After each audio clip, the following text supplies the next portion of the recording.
বন্ধুরা, আজ বানাবো মুগ কলমির ঘন্ট।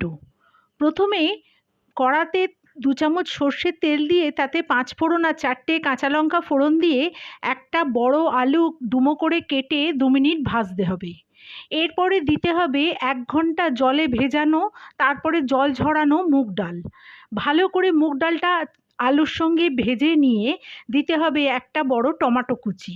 টমেটো কুচি দিয়ে একটু নেড়ে নুন, হলুদ আর একটুখানি জিরের গুঁড়ো, আদা বাটা দিয়ে ভালো করে নাড়তে হবে। কাঁচা গন্ধ চলে গেলে আদা আর টমেটোর, তারপরে কুচোনো 1 আঁটি কলমি শাক দিয়ে ভালো করে নাড়তে হবে, নেড়ে চাপা দিতে হবে।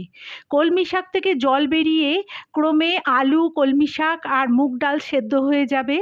সেদ্ধ হয়ে গেলে 2 চামচে চিনি আর একটু ভাজা 5 ফোড়নের গুঁড়ো ছড়িয়ে নামিয়ে নিলেই রেডি মুগ কলমি